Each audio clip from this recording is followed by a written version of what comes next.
We're back for a daily NBA Best Bets here on Wednesday, December 3rd, and the New York Knicks do it to us again. I mean, it's every day with the Knicks and the Bucks. I don't know. I don't know what to say. The player props, money yesterday. Jared McCain told you is back. Shai Gilgeous-Alexander, just the best player, one of the greatest players of all time. The Grizzlies, close all game, can't find a way to cover.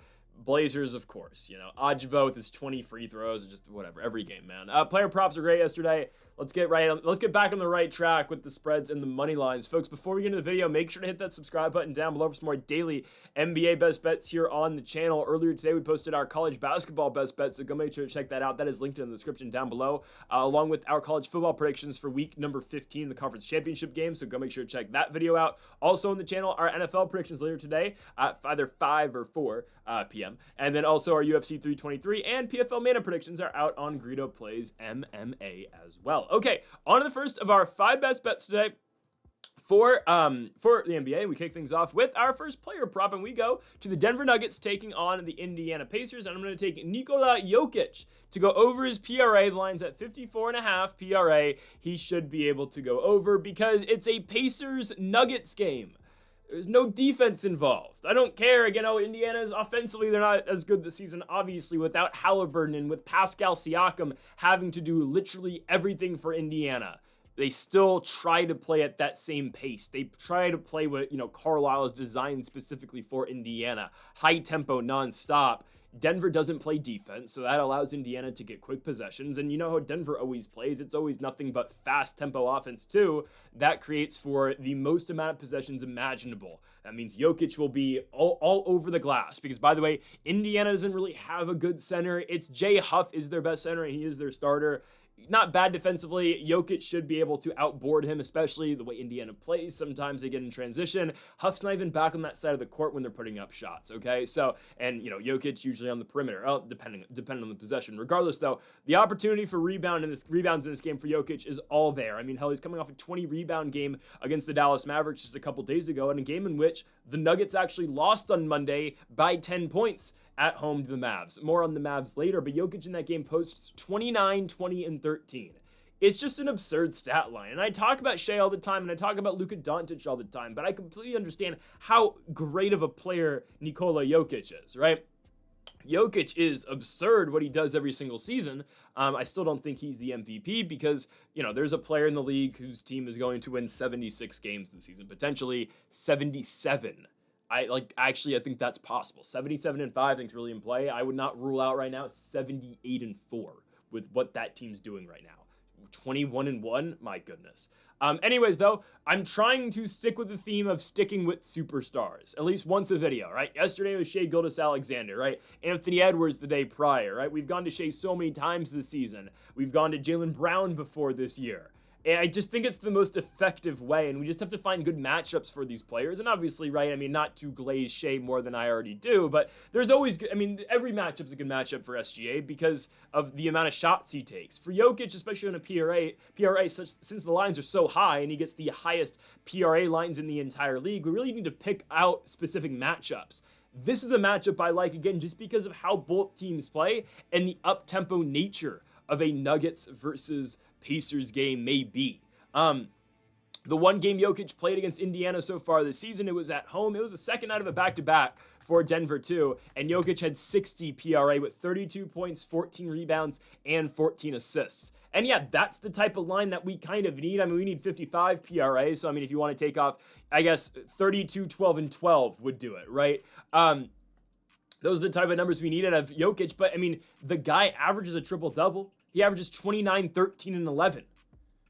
Those are crazy numbers. And yes, that average is actually under what the PRA we need today for his PRA, right? If my math is correct. Yeah, that's 53? Yeah, it is 53. It's 53 PRAs as average. However, again, just think about how this game's going to go. Denver's not playing in a way, too, where you can say, oh, it's going to be a blowout. Look how bad Indiana's been all season long. This is a Pacers team that's 4-17. The Nuggets should blow them out. Well, a couple things. Games on the road, and look at the way Denver's been playing. They can't blow anybody out. They're struggling to win games. And Denver always goes through some of these stretches where they look horrible for like a couple weeks, and they come back, and they're just the Nuggets still. And obviously the playoffs come around, and Denver's going to be completely fine. But this is one of the stretches currently where Denver's just not playing good basketball. They've traded wins and losses since February, nice, good one. Friday, November 21st, where they beat the Rockets, then lost to the Sacramento Kings on their own home court, Russ revenge game. They went to Memphis and won, then played San Antonio at home in the Cup, lost, went to Phoenix and won, and then lost to Dallas in their last game at home. And again, Jokic dropped 29, 20, and 13 in that game, and his squad still lost. So now you put them in Indiana, a Pacers team that knows how to, well, they try to score. We know what Siakam does and how many points he puts up, Mathurin, Nembhard. I just think, again, Jokic is going to be on the court quite a bit, and he's going to play 30-ish minutes, 35-ish minutes, and there's going to be a lot of opportunity for Jokic in the game. This game, it all starts with the scoring, obviously, but I mean, if he posts 20 boards like he did against Dallas, we'll easily take that as well. I mean, there is high potential for a big night for Jokic, especially against a team that is not good defensively. Denver's not good defensively either, but that just means, okay, more possessions for Jokic, more opportunity for Jokic, and more need for Jokic to be that guy and be that scorer and, have to fill the stat sheet if he's playing a competitive game against a team who can't really guard him. And that's exactly what's going to go on in this Denver and Indiana game. So give me Nikola Jokic over 54.5 PRA on the road in Indiana, minus 120 for the Joker. On now to our second best bet of the video, and we go to our first spread play of the day. Okay, I mean, Atlanta -3, is this not free? Or are the books just expecting, well, eventually the Clippers have to play a tight game. Eventually they're going to win one. Yeah, Atlanta's coming off a loss. They lost a 1-point game to the Detroit Pistons. Their very late game comeback was just too little too late. They're playing competitive games against the best team in the Eastern Conference. Okay. I'm supposed to be down on that. They're getting a home game here against the Clippers. And yes, it's a daily thing where I just, rag on the Clippers. Well, yeah, obviously. They are legitimately a bottom 5 team in basketball. I mean, and don't just take my word for it. Look at the stats. Look at the records. They are the 5th worst team in the sport right now. Pelicans number 1, worse. Then the Wizards. Then the Pacers. Then the Nets. And then the Clippers. They're a bottom 5 team in the sport. I will not get too deep into the Thunder thing, but yes, don't forget, the Thunder have the Clippers pick, and if the Jazz pick is not in the top 8, OKC gets that pick too. Now, their protection amongst the pick and the backup pick doesn't go into play. So this is the last year of it. So if the Jazz are in the top 8, the Thunder get nothing from that trade. The way Utah's playing, there's a very good chance, the way, looking how bad the East is, there's a very good chance that pick is not in the top 8. And if it's 9 to, wherever, the rest of the lottery, or even into like the teens, that pick goes to OKC as well, in one of the best draft classes we've seen in the last decade. Yikes. Anyways, you would think the Clippers would try to win. You'd think the Jazz would try to win. It's like, well, the Jazz are stuck in a, we're not fully talking about the Jazz today, but you think the Jazz would be in a point where it's like, all right, either we completely tank or we have to try to win right now. They're kind of in the middle zone right now. Expect the Jazz to completely tank for the rest of the year just to ensure that they get their pick.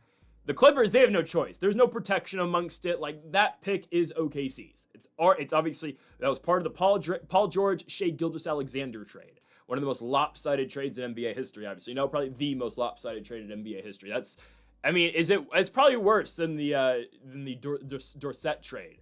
Not Dorsett, my goodness. Dorsett was Dorsett part of the, no. It was the oh my goodness. Why am I blanking on his name? He ran for Congress. Herschel Walker. That's horrible. Herschel Walker, that's worse than the Herschel Walker trade. I don't think Dorsett was one of the picks, right? No, definitely not. It's Emma Smith. Regardless of all that, it's the worst trade in NBA history. It's maybe the worst trade in sports history. And so the Clippers are now 5-16. They're a bottom 5 team in basketball. Why do we think they're going to play a semi-competitive game in Atlanta here? So their last game against Miami, the Heat went on a 30-2 run in that game. 30-2. And yes, the Clippers made it a little bit tighter in the fourth quarter. Ultimately, they still lost by 17 points, but it was a 140-123 final. Kawhi dropped 36, and Leonard has been really good since his return, dropping 39, 30, and 36 in 3 consecutive games. The Clippers have lost every single game since Kawhi has come back. Well, they've won 5 games all year long, right? And Harden's production has been somewhat down recently. I don't know if that's because Kawhi's back.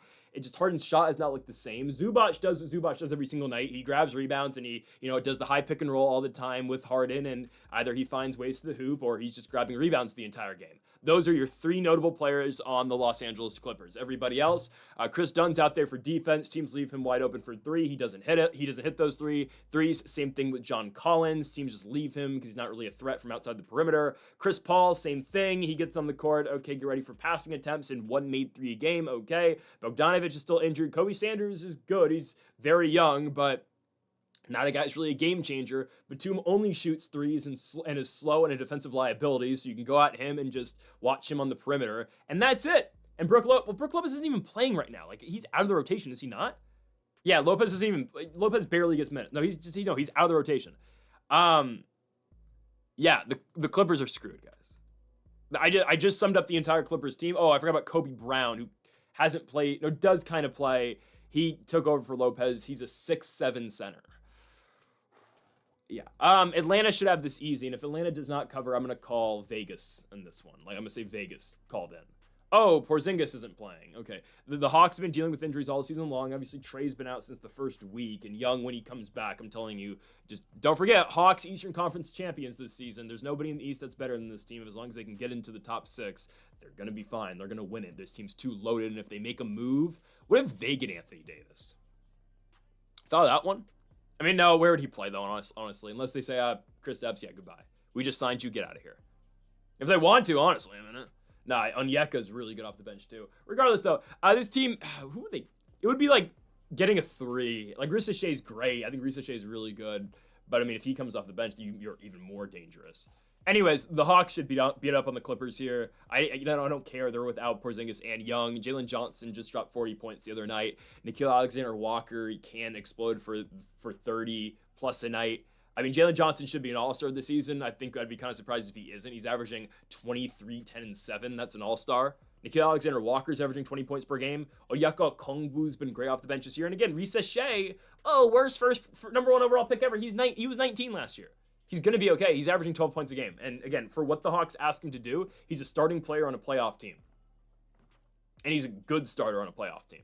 How about Dyson Daniels? One of the best perimeter defenders in all basketball. It's a good team. What do the Clippers have to offer this team? Absolutely nothing. All right. Los Angeles will not be able to keep up with the scoring. Clippers lose, and they will not cover 3 points either. Give me the Hawks to win it at home, and I guess John Collins is homecoming.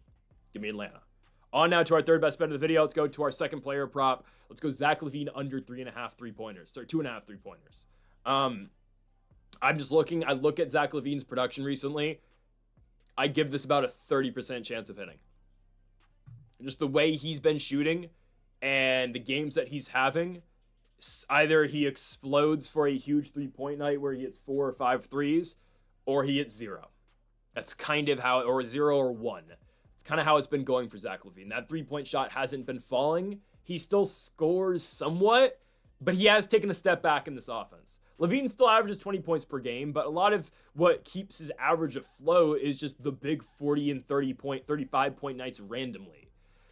The Kings are on the road in Houston. I don't expect this to be competitive at all. Eventually, LaVine and the starters will get pulled in the fourth quarter, meaning we're probably going to see 5 to 8 less minutes for LaVine tonight. Houston should dominate, and how big Houston is, I mean, and how they are a good defensive team, relatively speaking. How's LaVine going to score? Is he going to draw the Amen Thompson matchups? The real question. I believe he's going to. I mean, let's match up again how Houston plays. If I'm not mistaken, they do run some zone, but I can assume we're going to see a man matchup here, at least to start off the game. The matchups are very simple. What Houston's going to run against this team, it's going to be Reed Shepard's going to be on Russell Westbrook. Amen Thompson's going to be on Zach LaVine. He's the number one threat. And then, you got to put Kevin Durant and DeMar DeRozan, and then, or you could put Jabari Smith on him, but probably Kevin Durant. And then, obviously, Smith and Şengün take care of Keegan Murray and Drew Eubanks. You might switch Jabari and Durant. I don't know. It doesn't really affect us. There's only 2 guards who play on the team, or who start for the Rockets. It's Thompson and Reed Shepard. They're not going to waste Amen Thompson and Russell Westbrook. He's going to be on Zach LaVine. LaVine's going to be in a box all game long. There you go. It's that simple. They're not going to let LaVine beat them. I mean, the games in which the Kings play well, it's because LaVine has really big nights. And LaVine gets those open looks from 3. But I mean, the last game against Memphis, he did hit 2 3-pointers, but he had a lot of open looks, just couldn't hit them. He does force the three quite a bit. He still has all right games where like he can, obviously LaVine can still drive. He's still an elite finisher, but a lot is set up with that 3-point shot. And there are just so many games recently where I'm looking at, again, LaVine's stats this month: 1 for 5, 1 for 4, 0 for 4, 1 for 6, 1 for 6, 1 for 6, 2 for 6. And yes, there are the random 4 for 9 explosions, the random 4 for 8 explosions out of LaVine. I know he's still got still somewhat of a bag. I get it, but they're just too far and few in between. And especially in a game like this, where we've seen it before this year with Sacramento, when they get blown out, LaVine gets pulled early in the fourth quarter. He plays 25 minutes. Like, look at a game against San Antonio. He played 25 minutes and scored 8 points. There are games in which that happens. And I just feel like the Kings' offense as a whole is just so out of sorts, man. It is. And it's always going to be. Well, you have Russell Westbrook starting. Schroeder's out right now. Or he might play, but he's not starting, obviously. So you got Westbrook, who does his own thing offensively, we know, kind of. Zach LaVine, who is up-tempo and can run and obviously plays in transition, but okay, not really what DeMar DeRozan does. DeMar DeRozan runs his own offense. He does the ISO ball, takes 20 seconds just to get a good mid-range look, and sometimes not even a good mid-range look. Yikes. Keegan Murray sits in the corner all game long looking for a three. He's developing into a very good basketball player. Don't get me wrong. He is a lot more than what I'm just saying. Like, Keegan Murray's inside game is looking a lot better. He's averaging 19 points per game. He's the one guy on this Kings team that will not get moved. And then there's Drew Eubanks, who, with all due respect, I don't even know how he's starting. I think it should be Maxime Reynaud. Neither of them are all that great, though. So, and obviously they're just waiting until Sabonis comes back, but that's not happening for quite a bit. So, yeah, the Kings are screwed. But what I mean by all this, and what I'm getting to here, is I just don't see the opportunity for LaVine here to hit three-pointers. What he's been doing as of late has not shown any bit of hope for that. I mean, he's hit this in 1 out of his last 6 games. So, and the one game was against Utah. We know the Jazz don't play defense. The Jazz are very just okay with playing those shootouts in Salt Lake because they think they can, just outgrind you and outpace you as the game goes on because they're playing at elevation and because they're playing in Salt Lake. Against somewhat, I wouldn't even call Memphis a competent defense. LaVine, again, only hits 2 3-pointers. Phoenix is not a competent defense, and LaVine hits 1 3-pointer. I don't see it. And there are games too where he gets looks and he just does not hit them. But the biggest thing in this game is Men Thompson's going to be on him. And again, Russ takes the ball up court. They set screens away off the ball for LaVine. Still, Men Thompson is going to be on his ass the entire game. Good luck finding those open looks. And if anything, you take away the 3-point ball, okay, now LaVine's got to work inside. And we don't care. Again, LaVine can score 30 points for all I care, as long as he hits less than 3 3-pointers. I just don't see it happening. And again, there is the variable of a blowout, and I think it definitely can happen. Obviously, Houston is a very good team in this league. I know they're coming off a loss in Utah, but just what the Jazz do to you. You play the Jazz twice in Utah on back-to-back nights, they might get you, and that's what exactly happened to the Rockets. Losing shootout, losing 133 to 125 in Utah. But this is still a very good basketball team. They've been winners in, I think, 9 out their last 11 games, something like that. It's a good team. They should be able to beat Sacramento, a team that's been bottom of the barrel all season long. Them in Los Angeles are just the ultimate fade spots every single night. So I expect the Houston Rockets to win this basketball game, and they should do exactly that. And LaVine will go under 2.5 3-pointers. That currently is at 125, minus 125 for LaVine, again, to go under 2.5. Let's make it happen. On now to our 4th best bet of the video. Only money line / spreads. We'll just spreads for the rest of the video. And we now go to the same line we saw earlier, -3, now with the Detroit Pistons. I hate the Milwaukee Bucks. Hate them.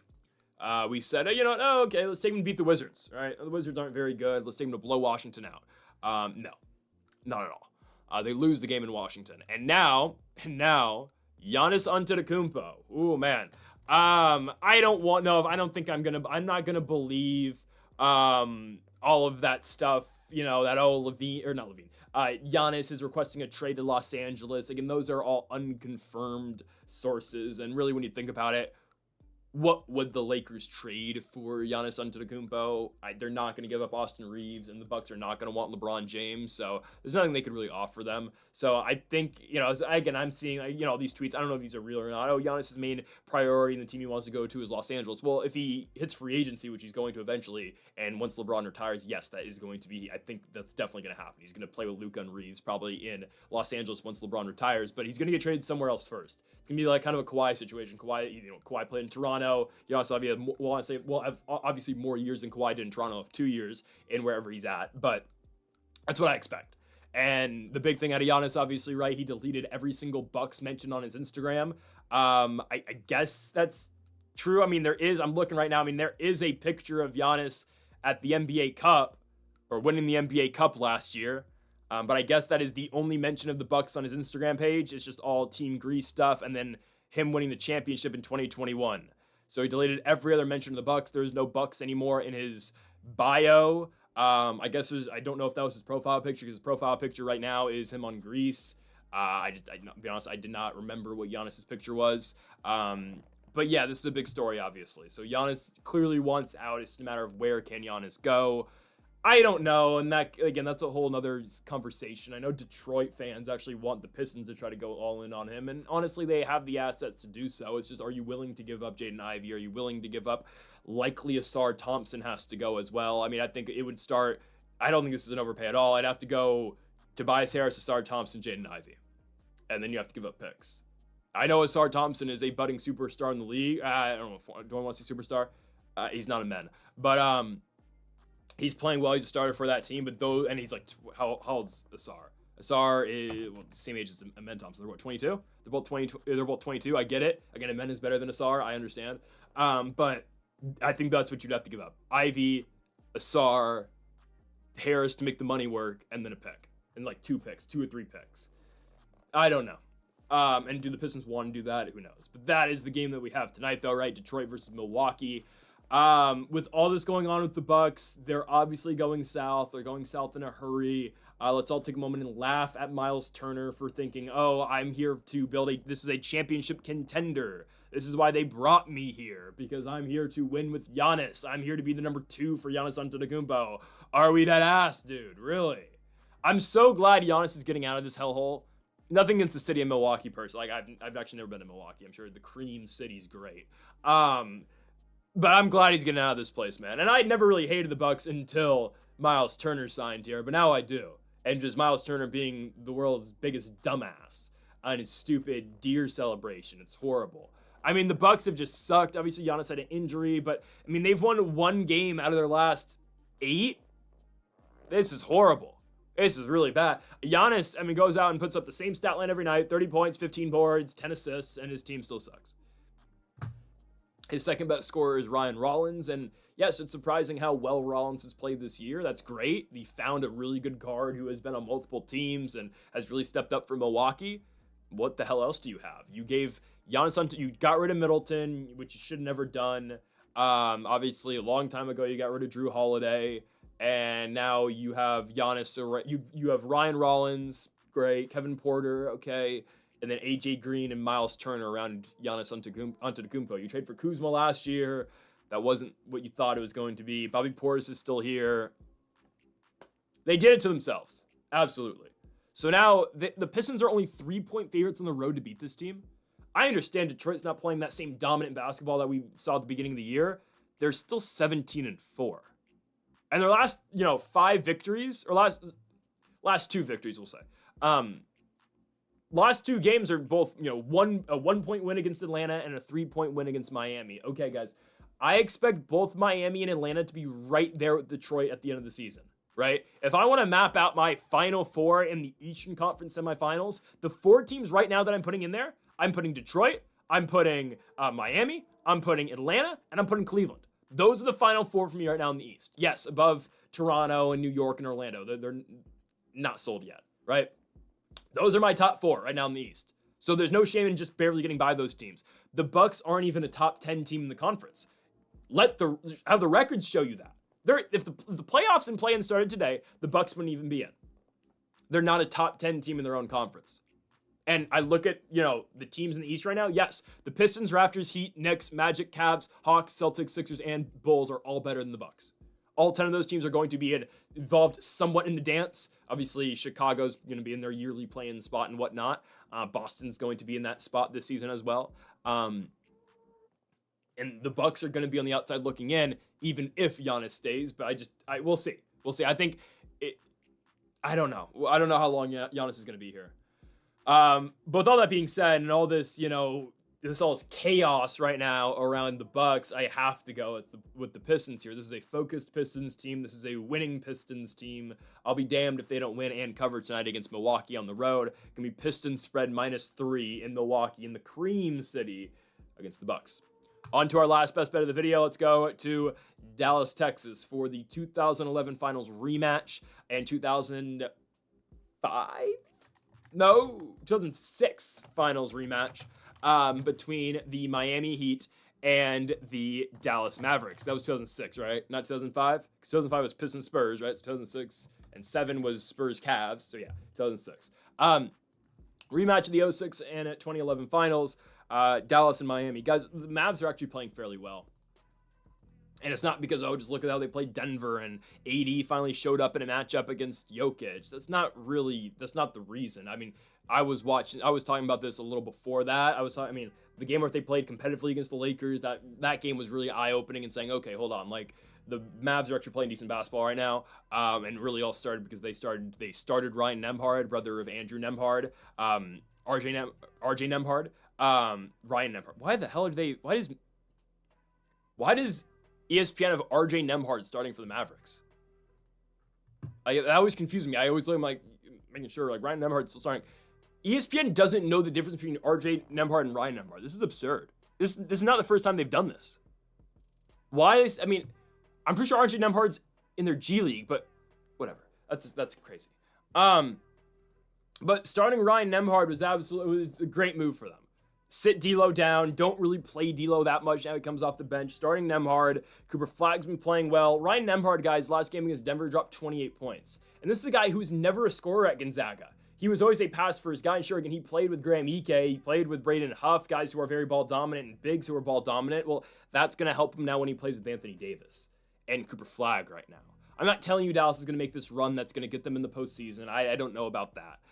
Even though, hell, they're a game and a half out of the play-in right now, but obviously you can be in the play-in in the West and still be rebuilding because the West is not going to... There's 8 good teams in the West, and then 2 of them are Phoenix and Golden State. Oh, the Suns beat the Lakers. Don't care. Right? It's just how the West is going to be this year. Either like Portland, Utah, Dallas, or... That's it. Portland, Utah, or Dallas are going to end up in the last play-in spot, and they're not going to be deserving of it at all. It's probably going to be Portland because they kind of try to win, but they're just like the best losers of all time. And Ajva's, the referee's favorite. I don't know.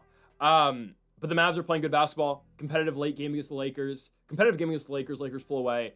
Beat the Clippers. Big one on the road without Davis. It's a lot of Nembhard. It's a lot of Cooper Flagg. It's a lot of Najee Marshall. They win that game. And how about the victory, the comeback victory against the Denver Nuggets, winning the game 131-121. We talked about earlier in the video how explosive and how great and how quick and just up-tempo that Nuggets offense is.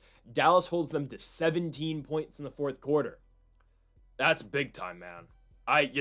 I'm not telling you Dallas is going to be some playoff team or contender, but they're playing good basketball right now. And Anthony Davis finally has a really good game against Jokic, 32 and 13 in 32 minutes for AD. Cooper Flagg, rookie of the year, not even close. 24 points in the Nuggets game. Cooper Flagg, scored a career high at the Intuit Dome against the Clippers, 35 points. He's been very great this year. Cooper Flagg's averaging 17-7, and those averages are only going to go up after somewhat of a cold start to the season. As for the Heat, they're really good, but I'm being given 4.5 points with Denver here at home. I'm going to take that. The Heat are a good team. I'm not going to deny that. They're 14-7. They're fully healthy now, obviously, right, with Tyler Hero back. Norman Powell is on the injury report today, but I think he's going to play. We'll see. He's questionable with an ankle injury, and obviously that's big because of how great Powell has been in his first year in Miami. Norman Powell is averaging 25 points per game for this team, but look what Tyler Hero's been doing since he's returned. He's averaging 25 as well, and obviously Bam Adebayo, all-star center for the squad. Andrew Wiggins starting as well. It's a really good team. My thing again, though, is look how well Dallas has been playing. AD is playing today, and that's a huge factor, obviously, and yes, the Mavericks were still able to beat Los Angeles without Anthony Davis in the lineup. Let me clarify this. The Clippers with Anthony Davis not in the lineup, but it seems like there's nothing right now that's stating that AD's not playing. He's had a day off since the Denver game. Anthony Davis will be playing tonight against the Miami Heat. That's huge. I mean, you got Ryan Nembhard, Anthony Davis, Cooper Flagg. You've got a fighting chance. You really do. And if you're Dallas now, great. You're getting great production right now at 80. Trade value's got to go up. You got to keep him healthy. Kyrie comes back. We're all right. We got Ryan Nembhard now. Obviously, I'm joking about that, but yeah, I mean, if Nembhard is your future, who, by the way, everyone passed up on last year in the draft, everyone passed up on Ryan Nembhard. It was crazy. If Ryan Nembhard, who is very capable, and I know he's 5'11", he's undersized, but if he can be a player for you, okay, you don't really need Kyrie in a time where you're not thinking about winning. So I'm gonna go again with Dallas to cover. I like the way they're playing right now, and they're at home. Give me plus 4.5 for the Mavs. I mean, they've looked a little bit better since Nico Harrison's been fired, and I'm sure AD's time is quickly running out. But for now, yes, the Mavs in these what seems like final AD weeks and maybe final AD months are playing good basketball. So I'm going to be going with Dallas here, plus 4.5 at home against the Miami Heat. Folks, thank y'all for watching our NBA Best Bets here on December 3rd. If you haven't yet, though, make sure to hit that subscribe button down below for more. Make sure to leave a like if you did enjoy the video. Make sure to comment if you did disagree with any of the picks. We'll be back tomorrow for more daily NBA Best Bets. Folks, thank y'all for watching, and Mamba forever.